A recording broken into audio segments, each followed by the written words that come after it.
Oi, quarto ano, tudo bem? Como vocês estão se sentindo hoje?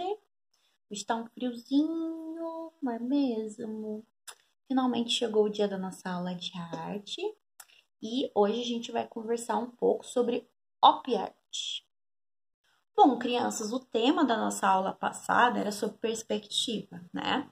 E a gente estava falando um pouco sobre ilusão, né?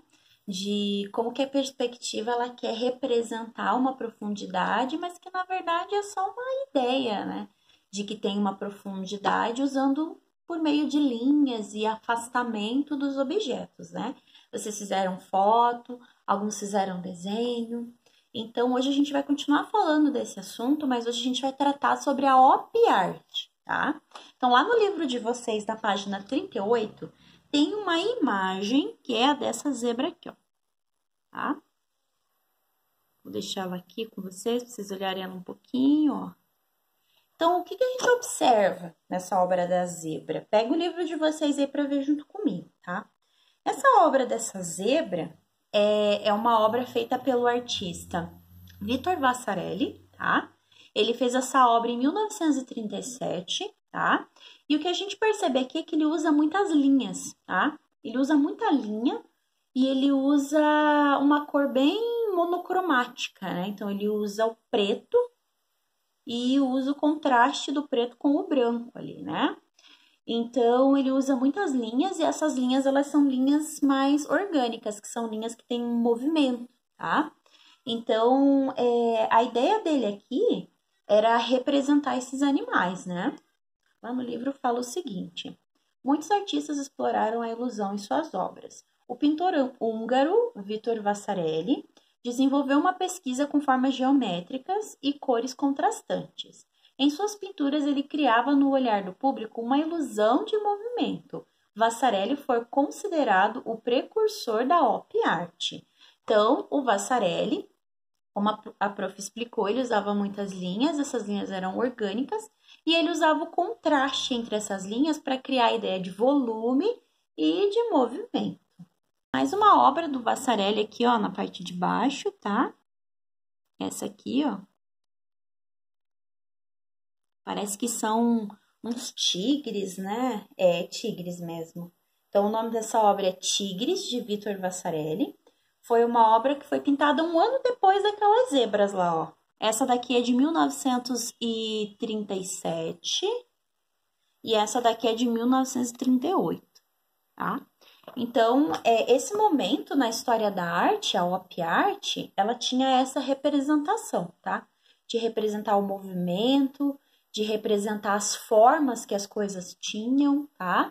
E ela também gostava muito de brincar com essa ideia da ilusão, de que as coisas estavam se movimentando na obra de arte, nos quadros, enfim, até mesmo nas fotografias. Na página 38 ainda tem uma atividade para vocês realizarem, que é uma atividade que diz o seguinte: o que as duas obras de Vitor Vassarelli têm em comum? Marque um X na resposta correta. Então, vocês vão olhar as duas obras do Vitor Vassarelli e vão interpretar ali, olhar e observar o que elas têm de comum, tá? O que elas têm ali que são super comuns entre elas, tá? Então, o Vitor Vassarelli, ele usava linhas, usava formas mais orgânicas para representar a ilusão, tá? E aí, lá na página 38, tá mostrando a ilusão por meio das pinceladas, tá? Então, aqui a gente tem, olha, uma obra. Então, ali, com o livro de vocês, vocês vão conseguir observar melhor. E lá também tem uma ampliação, ó. Então, ó, de longe a gente vê que são pessoinhas. E de pertinho a gente vê que eram alguns borrõezinhos, criando a ideia de uma pessoinha. Um outro artista impressionista que fazia isso era o Monet, tá? O Van Gogh também fazia muito isso, né? Mas ele não era impressionista, mas ele era expressionista.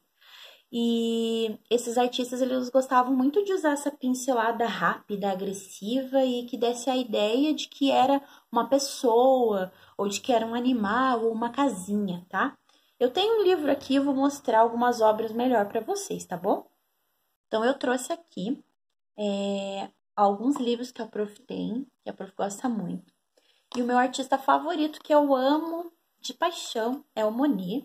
Então, eu tenho esse livrinho aqui dele, ele vem nessa caixinha legal aqui. Ele é uma coleção da editora Abril, tá? E ele é assim, ó. Aqui na capa já tem uma obra, ó, que mostra essa ideia da ilusão. E quando a gente aproxima, olha só, são só pinceladas borradinhas, tá? Uma coisa que eu gosto muito no artista Monet é como que ele representa a água. Então, olha que legal essa obra. Quando a gente olha assim, parece que, né, tá vendo ali a movimentação daquela água, né? Mas quando a gente vê bem de pertinho, ó, percebe que é um monte de bloco de tinta branca, né? Quando a prof fala bloco, é quando o artista pega o pincel e cria blocos de tinta, tá? Então, são vários bloquinhos de tinta em posições diferentes para dar a ideia de movimento, tá? O artista Monet, ele foi um artista muito famoso e muito importante, tá? Ele participou do movimento importante no modernismo na Europa, tá? E ele pintava muito, né, nesse formato, assim, pinceladinho, tá? Outro artista que gostava muito de pintar nesse estilo, tá? Impressionista, igual o Monet, era o Van Gogh, tá? Aqui eu tenho no meu livro algumas obras do Van Gogh. Eu vou mostrar pra vocês aqui o autorretrato dele, olha. Ele gostava muito de pintar também com bloquinho de tinta, com essas pinceladas, né? Dá até uma certa agonia, assim, né? Mas era bem interessante, ele pintava com manchinha também. Vou mostrar pra vocês mais uma obra aqui do Van Gogh, olha. Tem muita gente que fala que o Van Gogh participou do movimento do impressionismo, tá? Mas a data das obras dele, tem gente que fala que ele é expressionista. E também tem gente que fala ainda, outros teóricos, né, pessoas que estudaram os movimentos artísticos, fala que ele é pós-impressionista. Pra mim não importa, gente.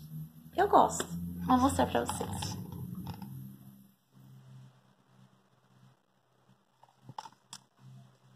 Então, lá na página 39, tem uma atividade para vocês realizarem, tá? Lá diz assim, ó. Observe o detalhe ampliado da obra e depois preencha as lacunas do texto com as palavras do quadro. Ali pede para vocês observarem a obra do Monet, tá? Que é essa obra aqui, ó, tá? É sobre essa obra que vocês vão responder aqui embaixo, tá bom? Bom, e a nossa última atividade é uma atividade que fala, tá? Sobre a ilusão, só que no teatro, tá?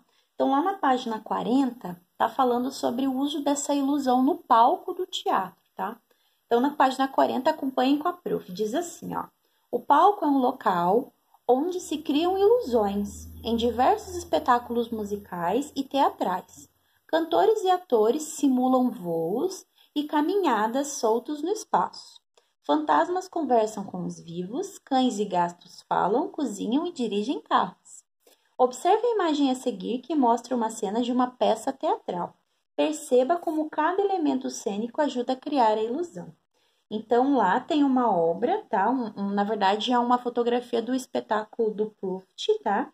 Que é Proust o Fantasminha, não sei se vocês conhecem, tá? Mas é uma obra da Maria Clara Machado, tá? Que foi adaptada para o teatro. Olha. No livro de vocês aí vai dar para ver melhor, né? Porque essa da imagem do celular não fica tão boa. Mas vocês podem observar ali. Do lado da imagem da fotografia diz assim, ó. A iluminação é muito importante. Ela dá sensação de volume aos objetos e atores. Delimita o espaço cênico. Sonoplastia cria vários efeitos sonoros. A sonoplastia é responsável pelos sons, tá, gente? O cenário compõe o espaço cênico. E, por último, a gente tem o figurino. Então, para compor um teatro, para ele ficar diferente e interessante, é importante que tenha iluminação, sonoplastia, que é o som, tá? Cenário e o figurino. Isso tudo junto deixa a obra mais bonita e dá mais a ideia de ilusão, de acordo com o que a obra e o espetáculo quer representar naquela obra teatral, tá? Nossa última atividade, então, tá na página 40. Lá tem a atividade número 1 que diz assim, ó. Encontre no diagrama os elementos que você acabou de aprender. Então, lá tem um caça-palavras para vocês encontrarem as palavras iluminação, sonoplastia, cenário e figurino. Aí, assim, gente, nessa atividade tem uma trilha de aprendizagem na plataforma, tá? Então, vocês podem acessar a plataforma Kepler, entrar no livro de arte, tá? E lá na trilha de aprendizagem, deixa eu ver qual que é o número dessa trilha, trilha de aprendizagem 2, vai ter as atividades sobre ilusão, então vocês podem fazer, tá? Não precisa fazer tudo de uma vez, podem fazer aos pouquinhos, tá? Podem fazer a trilha de aprendizagem no fim de semana, porque as atividades de trilha de aprendizagem, elas são super legais, são atividades bem diferentes, são alguns jogos e tudo mais, então vocês podem fazer quando tiver um tempinho, tá bom? Mas não esqueçam, lembrem de fazer trilha de aprendizagem 2 na plataforma Kepler, tá bom? Bom, meus amores, então é isso. O prof tá morrendo de saudade. Um beijo e